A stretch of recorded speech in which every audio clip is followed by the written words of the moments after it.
News Services Division of All India Radio present Money Matters. देश और लोगों के वित्त और अर्थव्यवस्था से जुड़ा कार्यक्रम About savings, investments, borrowings and taxations. Hindi और इंग्लिश में सीधा प्रसारण On our digital platforms. सुनना ना भूलें हर रोज शाम 4:05 से 4:30 तक। Money Matters.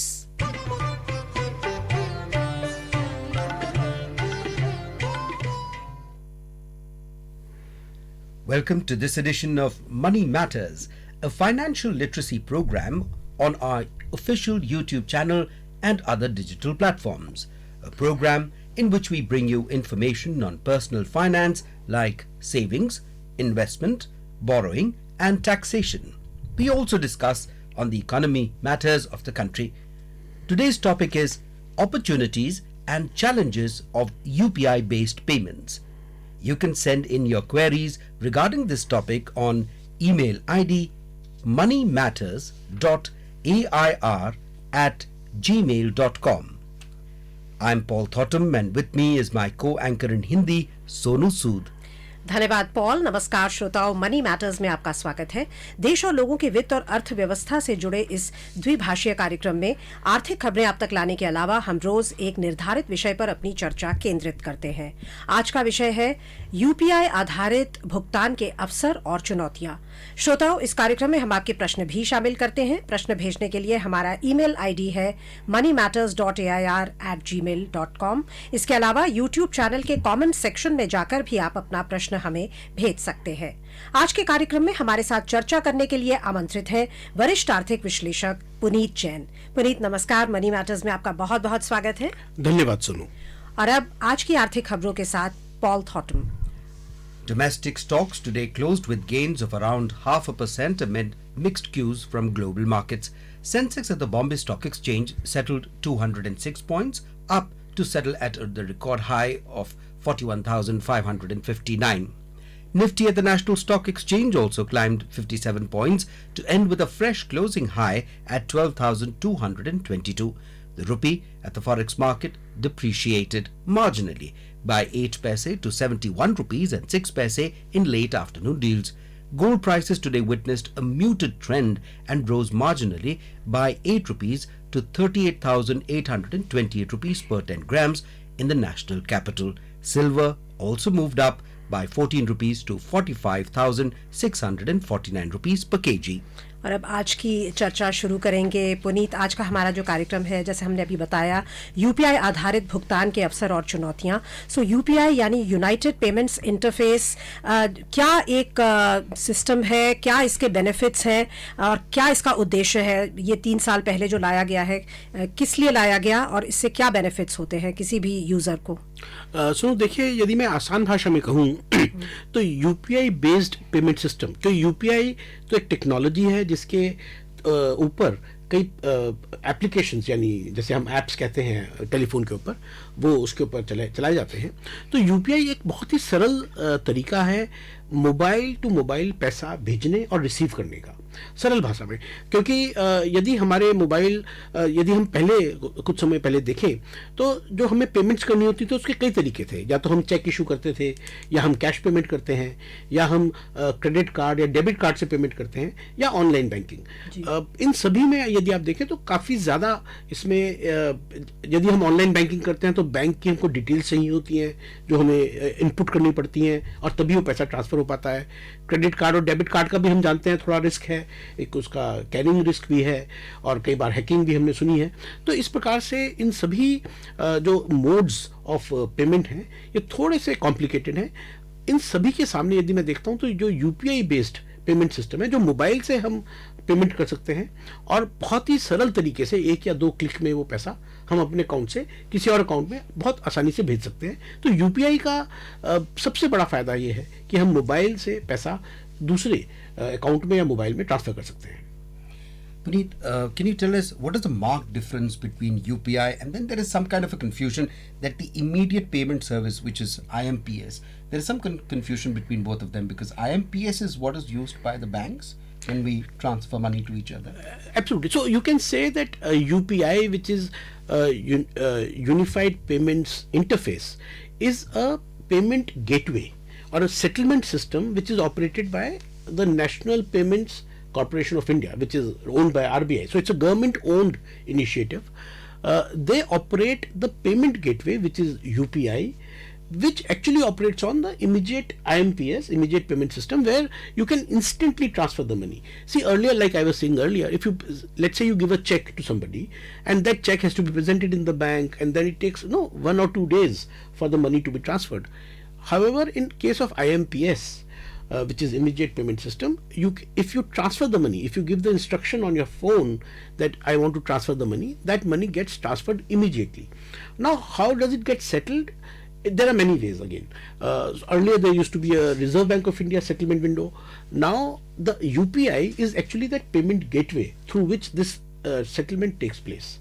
And how we operate it is through the apps on our phones. So you have, like, government NPCI itself has a app which is very popular called Bheem app, which is Bharat Interface for Money, and that app you can download on your phone, and and you register once. After that you just have to open the app and transfer the money. It's very simple. Puneet, जैसा आप कह रहे हैं कि इसको use करना बहुत ही आसान है, आपने ऐप खोला, आपने जितने पैसे ट्रांसफ़र करने हैं वो किए, लेकिन आप हमें थोड़ा शुरू से बताएं कि इसको इस ऐप को डाउनलोड करना, यूपीआई को की शुरुआत करना अपने मोबाइल पे, क्या वो बहुत मुश्किल है? क्योंकि कई लोग टेक सेवी नहीं होते हैं। सो आपको लगता है कि जो ज़्यादा इलेक्ट्रॉनिक या कंप्यूटर से उतने ज़्यादा परिचित नहीं है वो लोग भी क्या इसका इस्तेमाल कर सकते हैं? सुनो, आपको हैरानी होगी, ये इतना आसान है, शायद ये कोई, मुझे लगता है कि चेक काटना ज़्यादा मुश्किल है और यूपीआई के थ्रू पैसा ट्रांसफ़र करना ज़्यादा आसान है।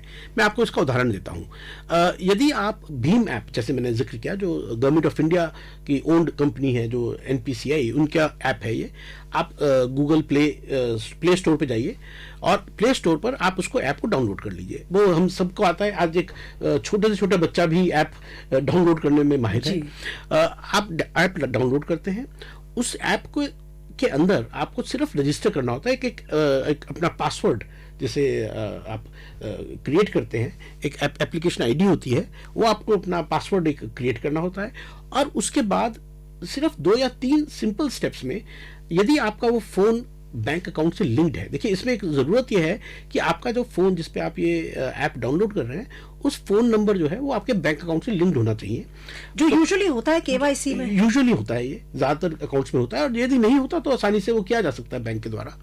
और आप अपने डाउनलोड करके, जैसे आपने रजिस्टर किया अपने आप को ऐप के ऊपर, आप उस बैंक अकाउंट से उसको आराम से लिंक कर सकते हैं। आप उस बैंक का नाम डालेंगे तो वो आपको ऑप्शन दे देते हैं, और उसमें आप क्लिक करेंगे तो आपका अकाउंट लिंक हो जाता है। उसमें एक वन टाइम पासवर्ड चाहिए, साथ में उसके डेबिट, एक बार, सिर्फ एक बार जब आप रजिस्टर करते हैं तो आपको डेबिट कार्ड की जो लास्ट डिजिट्स हैं और उसका जो एक्सपायरी ईयर, तो कंफर्मेशन के लिए कि ये अकाउंट आपका ही है। तो यदि आपके पास बैंक अकाउंट है, उसका डेबिट कार्ड है, तो आप अपना आराम से बहुत ही 2 या 3 स्टेप्स में इस ऐप को लिंक कर सकते हैं बैंक अकाउंट से। सो डेबिट कार्ड होना मैंडेटरी? हाँ, डेबिट कार्ड होना जरूरी है, क्योंकि जब आप अपने फोन को जब लिंक करेंगे बैंक अकाउंट से, उस वक्त वो कंफर्मेशन मांगने के लिए आपके डेबिट कार्ड का नंबर मांगते हैं। और डेबिट कार्ड का पूरा नंबर नहीं डालना होता आपको, सिर्फ लास्ट की 4 या 5 डिजिट जो है वो हमको डालनी होती है। बट ये सिर्फ एक बार होता है, जब आपका लिंक हो जाता है अकाउंट, उसके बाद आपको दोबारा से ये अकाउंट नंबर डालने की जरूरत नहीं है, और ये सुरक्षित होता है। ये वहां पर आपका डिस्प्ले भी नहीं होता, तो ये सिर्फ कंफर्मेशन एक स्टेप है, और आपको उसके बाद दोबारा से डेबिट कार्ड के नंबर की कोई जरूरत नहीं होती। अगर ये बैंक अकाउंट से अगर लिंक्ड है तो ये कितना सेफ है? कई लोग होते हैं जिनके पास एक ही बैंक अकाउंट होता है जिसमें उनकी सारी सेविंग्स होती हैं। सो आपको लगता है कि उससे यूपीआई को लिंक करना चाहिए, या यूपीआई के लिए एक सेपरेट अकाउंट खोलना चाहिए जिसमें एक थोड़ी कम राशि रखी जाए? सुनो, मैं देखिए, इसमें कई सेफ्टी फीचर्स हैं। इनफैक्ट मैं ये कहूँगा कि debit card, credit card, online banking, cheque book, इन सभी से ज़्यादा सुरक्षित यूपीआई पेमेंट सिस्टम है। उसका कारण यह है कि जब आप यूपीआई अकाउंट, यानी जब ऐप पे अपना अकाउंट खोलते हैं, तो आपको उसके पहली बार जब लिंक आप अकाउंट कर देते हैं, उसके बाद आपको कभी भी बैंक अकाउंट नंबर डिस्क्लोज करने की ज़रूरत नहीं होती। आपको कोई भी अपनी पर्सनल डिटेल्स आपको डालने की ज़रूरत नहीं होती। हमको एक पासवर्ड मिलता है, या एक आप वर्चुअल पेमेंट एड्रेस जिसे कहते हैं, वो आपको मिलता है, और उसके ज़रिए आप पैसा मंगा भी सकते हैं, आप पैसा दे भी सकते हैं। और ये तो कभी यदि आपका फ़ोन गलत हाथ में चला भी जाए, तो आपको कोई चिंता का विषय नहीं है कि मेरी बैंक की डिटेल्स उसमें कोई लीक होंगी। तो ये उस प्रकार से पूरा सुरक्षित है। और मुझे लगता है कि ये इनफैक्ट जितनी और हम जैसे मान लीजिए हम रेस्टोरेंट में जाते हैं या दुकानों पे जाते हैं और जहाँ पर क्रेडिट कार्ड या डेबिट कार्ड इस्तेमाल करते हैं, वो तो बहुत रिस्की है और इससे ज़्यादा सेफ हम पर्टिकुलरली मैं कहूँगा भीम ऐप के थ्रू यदि हम पेमेंट करें तो सुरक्षित भी है और बहुत आसान भी है। What about the bandwidth? We talk about 2G, 3G, 4G. So do you need a particular bandwidth to operate the UPI app or?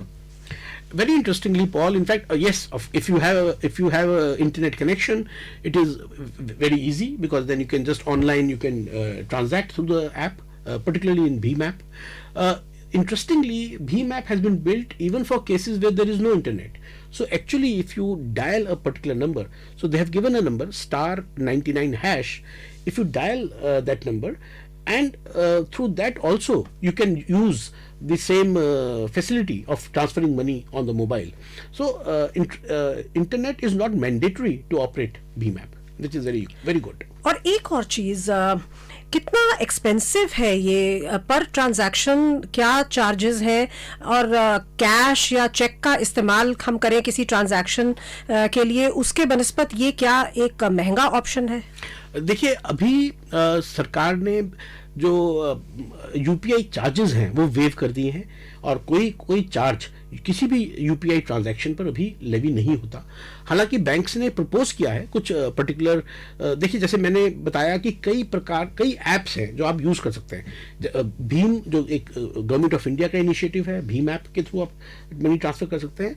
कई प्राइवेट कंपनीज के भी एप्लीकेशंस हैं, वो भी आप डाउनलोड कर सकते हैं, उसके थ्रू भी आप कर सकते हैं। लेकिन अभी फिलहाल भीम ऐप में कोई पैसा खर्च नहीं होता, सारे चार्जेस वेव्ड है और प्राइवेट ऐप्स में भी बहुत ज़्यादा इसका लेवीज नहीं है। और अभी तो खैर मुझे लगता है कि आने वाले कुछ समय तक कोई इसके चार्जेस लेवी नहीं करती सरकार, तो ये फ्री है। Listeners, you are listening to Money Matters on our News on AIR official YouTube channel. You may ask questions in the comment section of the YouTube channel and through our email ID moneymatters.air@gmail.com.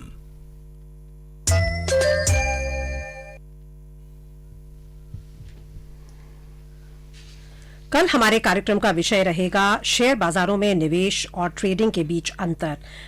आज हमारी चर्चा का विषय है UPI आधारित भुगतान के अवसर और चुनौतियां। आपसे जानना चाहेंगे क्या इसके लिए स्मार्टफोन होना ज़रूरी है या एक ऑर्डिनरी फीचर फ़ोन पर भी यूपीआई का इस्तेमाल किया जा सकता है? सो देखिए यदि आप internet based app based transaction करना चाहते हैं तो डेफिनेटली आपको स्मार्टफोन की ज़रूरत रहेगी। फीचर फ़ोन आप यूज़ कर सकते हैं, जैसे मैंने बताया कि उसके अंदर डायल इन फैसिलिटी भी भीम ऐप के अंदर है। आप *99# अगर डायल करें तो वो आप उसके ज़रिए भी यूज़ कर सकते हैं। पर मैं ये कहूँगा कि आज स्मार्टफोन और इंटरनेट की सुविधा करीब करीब हर नागरिक को है और उसके ज़रिए ये बहुत आसान हो जाता है ट्रांजैक्शन करना, तो वो प्रेफरेबल है। Puneet, you said that this is money transferring from one bank to another bank and UPI is the gateway that does this job. Okay. Now, mostly we see that banks, whenever you do anything, they take a nominal, they say it's nominal, but it does affect us at the end of the day, a nominal charge for everything. So, right now you said that this has been waived off. But since two different banks, they could be private or nationalized banks, do you think in the future that they will start charging, and do you think that amount is going to hurt us? See, usually, so in case of Bheem app, I know because the proposal is that even when the charges will be levied, the charge will be only 50 paisa per transaction. That is what they're proposing, which is too small. I mean, 50 paisa per, and then and that money also actually goes to the payment gateway, which is the NPCI, and banks in this case do not levy any charge on the transactions. Even private applications that are proposed, I don't think they're going to charge a very large sum of money at this point of time. It may be hardly a couple of rupees, but right now it is free, and I think it should remain free for some time to come. A related question, Puneet. We see that the banks nowadays, whenever you use your ATM card, they say they can do only 5 or 10 or 15 transactions. You go to the bank only as many number of times. So in the UPI system, do you have a cap on the number of transactions you can do? Yes. NPCI has put a cap from the point of view of safety of the users. In case of Bhim app, there is a cap of transferring a maximum of 40,000 rupees per day. So you can transfer 40,000 rupees per day from through UPI. That is one. Secondly, no single transaction can be more than 20,000 rupees. So they put a 20,000 rupees cap per transaction. And because UPI is also being used for online shopping and for shopping in markets, etc. So they have for merchant transactions there is no cap. So you can have any number of transactions in a day up to 40,000 rupees under Bhim app. There is no limit on the number of transactions. However, if you are transferring money, then there is a cap of 10 transactions per day. So I think these are very liberal limits and should suffice. Transactions means, is there a cap on the amount of money also that you can? Amount of money is 40,000 rupees per day. 40,000 rupees per day. Puneet, UPI को launch हुए 3 ही साल हुए हैं लगभग, और अब भी जो लेटेस्ट फिगर्स आए हैं वो है कि 75 करोड़ ट्रांजैक्शंस से ज़्यादा होती हैं एक महीने में. सो डेफिनेटली उसकी पॉपुलैरिटी लगता है कि काफ़ी बढ़ गई है. किस तरह की ट्रांजैक्शंस होती हैं, नेचर ऑफ ट्रांजैक्शंस जिसके लिए ये इस्तेमाल किया जाता है, अगर आप उसके बारे में थोड़ा प्रकाश डालें, कहाँ हम इसको यूज़ कर सकते हैं? सो देखिए, जैसे मैंने कहा कि बहुत ही यूजफुल एप्लीकेशन है, बहुत ही यूजफुल तरीका है पैसा भेजने का. तो पीयर टू पीयर, यानी एक from one personal to another person आप पैसा भेज सकते हैं. इसको पीयर टू पीयर हम अकाउंट कहते हैं. और क्योंकि बैंक से बैंक में ट्रांसफर होती है तो ये एक तरह से बिल्कुल सेफ है. तो पीयर टू पीयर या पर्सन टू पर्सन अकाउंट आप ट्रांसफर कर सकते हैं. आप इसके द्वारा बिल पेमेंट भी कर सकते हैं, जैसे बिजली के बिल हैं, पानी के बिल हैं. और तो इसके लिए आपको हर महीने एक देना पड़ेगा? नहीं, इसमें बहुत अच्छा एक सुविधा है जिसे मैंडेट की सुविधा कहते हैं. आप एक बारी यदि अपना बिल डाल दें और अपनी डिटेल्स डाल दें बिल की, और उसमें ये मैंडेट दे दें कि जब भी ये बिल आए और उसके लिए आप उसकी पेमेंट करें, तो आप उसको रेगुलर इंस्ट्रक्शन दे सकते हैं कि हर महीने के 5 तारीख को, या आपको पैसा भेजना है अपने बुजुर्गों को या अपने बच्चों को भेजना है, आपको हर महीने आपको पैसा भेजना है, तो उसके अंदर मैंडेट की सुविधा भी है. आप जब यूपीआई में रजिस्टर करते हैं तो जब आप एप्लीकेशन खोलेंगे तो वो आपसे मैंडेट की परमिशन मांगते हैं यदि आप मैंडेट देना चाहें. ऑनलाइन शॉपिंग के लिए भी इसकी बहुत अच्छी सुविधा है. आप ऑनलाइन शॉपिंग कर सकते हैं. वहां पर आप क्यूआर कोड से, यदि आप टेलीफोन नंबर नहीं डालना चाहते तो आप जो दुकान के सामने क्यूआर कोड होता है आप उससे भी पेमेंट कर सकते हैं.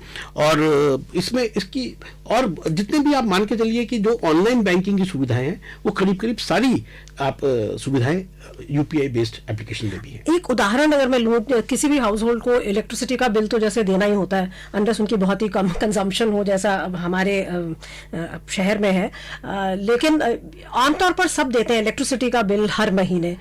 तो उसके लिए क्या आपका जो कंज्यूमर कोड होता है, हर एक बिल पे वही एक कोड आता है हमेशा, वो हम एक बार उनको दे दें तो उस कोड से जो भी जनरेट होंगे इलेक्ट्रिसिटी बिल्स वो ऑटोमेटिकली पे होंगे? बिल्कुल. तो उसका भारत बिल पे एक सुविधा है जो सरकार, वो भी एनपीसीआई के ही तहत आती है, और उसमें वो आप उसमें मैंडेट दे सकते हैं उनको. मैंडेट का मतलब यह है कि आप जो भी आपका सर्विस प्रोवाइडर है उसकी डिटेल्स, आपका कंज्यूमर नंबर, और जब भी वो बिल जनरेट होता है तो उसके अंदर वो ऑटोमेटिक, ज़्यादातर सुविधा ये आप यदि ऑनलाइन बैंकिंग इस्तेमाल करते हैं तो आपको ऑनलाइन बैंकिंग में ये रेगुलर पेमेंट की सुविधा है और ये थ्रू पेमेंट गेटवे ही रहती है. तो आप आराम से बहुत सुविधा से एक बार आप इंस्ट्रक्शन दे सकते हैं and then it comes out automatic. तो क्या इस यूपीआई जो प्लेटफॉर्म है, मोबाइल प्लेटफॉर्म, इससे क्या सभी बैंक्स जुड़े हुए हैं? सारे प्राइवेट बैंक, सारे पब्लिक सेक्टर बैंक्स, सारे जो आजकल हम देखते हैं स्मॉल फाइनेंस बैंक्स?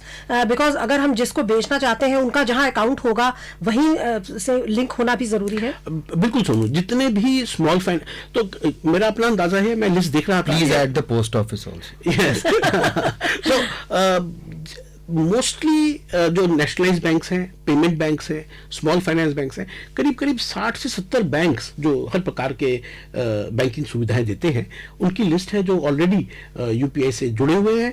आप यूपीआई ऐप, जैसे मैंने कहा भीम ऐप, आप डाउनलोड कर सकते हैं. अदरवाइज जितने बैंक्स हैं ये सब बैंक्स भी आपको यूपीआई ऐप की डाउनलोड करने की सुविधा देते हैं. Puneet, let's take a situation where I initiated a transaction, but later on I figure out, the money got debited, but the other individual did not get the credit of that. In that situation, So there is a process of grievances there. You can go and register it, but it is unlikely, because if the money has been debited to an account, then it has to be credited to some other account. Maybe it got credited to the wrong account.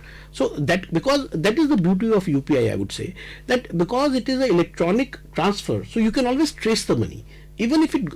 We haven't heard of any such instances, but even if it were to happen, it will be easy to recover that money, because it is electronically transferred by mistake to another account.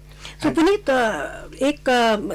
किसी भी जो electronic transfer होता है उसमें जो basic, बहुत ही बुनियादी मेरा प्रश्न है कि प्रश्न या सुझाव या जो भी कहें, आपसे पूछना चाहते हैं, आप क्या सोचते हैं कि क्या जो कस्टमर है उसको हमेशा एक बार डबल चेक करना चाहिए क्लिक बटन दबाने से पहले, नंबर जब एंटर करें? देखिए, बिल्कुल, जैसे इसमें एक सुविधा है यूपीआई ऐप में जो सबसे ज्यादा पॉपुलर है, कि आप जिसको आपने पैसा भेजना है उनका मोबाइल नंबर डाल दीजिए, और वो मोबाइल नंबर से ऑटोमेटिकली उनके अकाउंट में वो पैसा जमा हो जाता है। तो देखिए, यदि आप अकाउंट नंबर डाल रहे हैं, मोबाइल नंबर डाल रहे हैं, और आपसे गलत मोबाइल नंबर डल गया, तो ये पॉसिबल है कि वो पैसा गलत अकाउंट में चला जाए। तो ये जरूरी है कि हम सावधानी से करें, क्योंकि पैसे का मामला है, और आपके क्लिक करते, क्योंकि इमीडिएट ट्रांसफर है, ये ऐसा नहीं है कि आपने ट्रांसफर करा और उस ट्रांजैक्शन को आप रोक पाएंगे, ऐसा नहीं है। जैसे ही आप उसको ट्रांसफर करेंगे वो पैसा ट्रांसफर हो जाता है। so then there is no reversal of that payment if it goes to the wrong account or wrong mobile You number. cannot initiate it. In case there is a wrong credit, then maybe you have to approach your bank, or you have to approach the payment gateway to see if there is a wrong transfer. But in normal cases, we've seen that in other digital payment systems, once it goes to a wrong individual or a bank or anybody for that matter, we don't get the money back. I mean, we could Well, it probably actually approach. depends on who has made the mistake. See, if the customer has himself put in a wrong transaction, suppose let's say you put in a wrong bank account number and the money gets transferred, then bank is not cannot be held accountable for that transaction. However, we haven't heard of any cases. In fact, we have heard of hacking in debit cards, credit cards. There's been hacking in bank accounts, but we have literally had no complaints on payments through the UPI. First of all, UPI payments are, like I said, there's the cap on how much money you can send. So typically they are small ticket transactions. They're not large ticket transactions. एक और चीज है कि normally कहते हैं कि जो ID है, यूपीआई आईडी, जब भी इलेक्ट्रॉनिक कुछ होता है तो पासवर्ड का बहुत एक बड़ा रोल होता है सिक्योरिटी के लिए। सो इसमें आपको लगता है कि ऐसी कोई जरूरत नहीं है कि आप 6 महीने बाद अपना यूपीआई आईडी चेंज करें? क्या ये सुविधा है किसी ऐसे इंसान के लिए जो बहुत ज्यादा आप यूपीआई आईडी चेंज कर सकते हैं, यदि आप चाहें, बिल्कुल आप रीजनरेट कर सकते हैं, यूपीआई आईडी चेंज कर सकते हैं, और यूपीआई आईडी लीक होने से आपके अकाउंट से पैसा नहीं जाएगा, क्योंकि ये 2 फैक्टर अप्रूवल होता है। पहले आप एप्लीकेशन में अपना पासवर्ड डालते हैं, उसके बाद आप यूपीआई ट्रांजैक्शन के वक्त अपना दोबारा से जो यूपीआई आईडी है वो डालते हैं। तो इसकी वजह से ये 2 लेयर्स में सिक्योरिटी है, और ऐसा कम देखा गया है कि दोनों जगह पर कोई गलती हो और उससे पैसा हमारा गलत चला जाए। Transaction happens only during banking hours? No, Paul, this is a 24-hour system, so actually that's a huge benefit. You can transfer it any point of time. I can get up at 3 o'clock in the morning and decide to pay. Absolutely, and you can decide to pay, and money will be transferred instantly. The other person can withdraw that money from his bank account ATM instantly, almost in the next 30 seconds. It's that good. क्या ये mobile wallet से फर्क है? क्योंकि mobile wallet में हमें पैसा डालना पड़ता है, इसमें देखिए, मोबाइल वॉलेट और इसमें एक बहुत बड़ा फर्क है, और ये मोबाइल वॉलेट से बहुत बेहतर है। मोबाइल वॉलेट में जब आप पैसे डालते हैं तो वो उस कंपनी के जो वॉलेट कंपनी है उसके पास पैसा रहता है। दूसरी बात यह है कि जब और उसको आप ट्रांसफर नहीं कर सकते बैंक अकाउंट में आराम से, यहाँ पर पैसा अकाउंट टू अकाउंट ट्रांसफर होता है, तो इसलिए ज्यादा सेफ है। कार्यक्रम का समय समाप्त हो रहा है, तो हमें चर्चा को भी यहीं समाप्त करना होगा। बहुत बहुत धन्यवाद आज के कार्यक्रम में शामिल होने के लिए और हमारे श्रोताओं को इतनी बहुमूल्य जानकारी देने के लिए पुनीत। धन्यवाद Sonu. Thank you, Puneet. Before we close, a reminder on tomorrow's topic of discussion. Tomorrow in Money Matters, our topic of discussion will be difference between investment and trading in stock matters. And that's it, this edition of Money Matters.